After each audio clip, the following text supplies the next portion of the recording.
सास के बेमतलब ताने। अरे सास हो और ताने ना दे, ऐसा कहाँ हो सकता है। लेकिन क्या हो जब सास जरूरत से ज्यादा ही ताने देने लगे तो। सुन बहू, आज घर में कुछ खास मेहमान आने वाले हैं, तो लंच पर ये सब बना देना। ये पकड़ लिस्ट, और कुछ भी कम ज्यादा नहीं होना चाहिए। वैसे तेरे बारे में जानती हूँ मैं, मेरे टाइम पर तो हमें बताने वाला भी कोई नहीं था।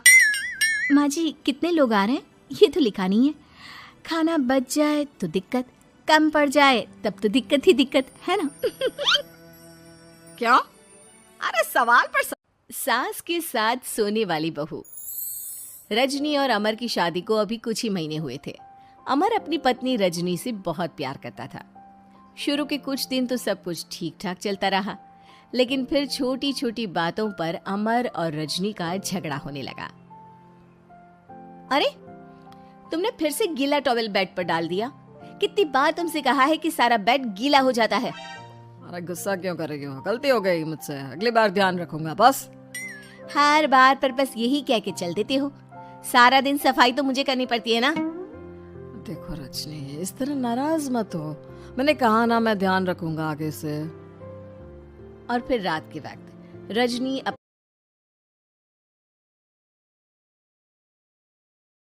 सास की जादुई शक्ति। कौशल्या ने एक रात सपना देखा।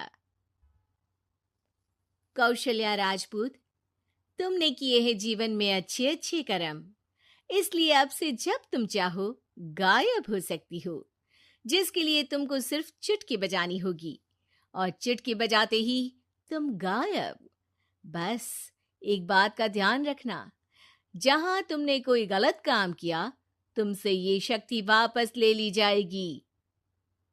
कौशल्या की नींद टूट जाती है। ये कैसा सपना था? गायब हो जाऊंगी मतलब? हे भगवान! सास की तो सुननी ही नहीं जी, सास की तो सुननी ही नहीं है। कई बहू ये गांठ बांध लेती है। बहू, जरा गेहूं छत पर सूखने डाला। रवि से बोलकर छत पर रखवा दिया है। कपड़ा भी बिछा है, बस फैलाना है। अरे सब कर दिया था तो फैला भी देती, मैं कैसे जाऊं ऊपर? क्यों? पैर में मेहंदी लगी है क्या? नहीं, जबान पर दही जमी है। जबान पर तो लग नहीं रहा कि दही जमी है। सारा दिन पकड़ पकड़ करती रहती है। जबान तेरी कैंची जैसी चलती है, करम चली। बहू सास से नफरत करती थी, लेकिन सास उसे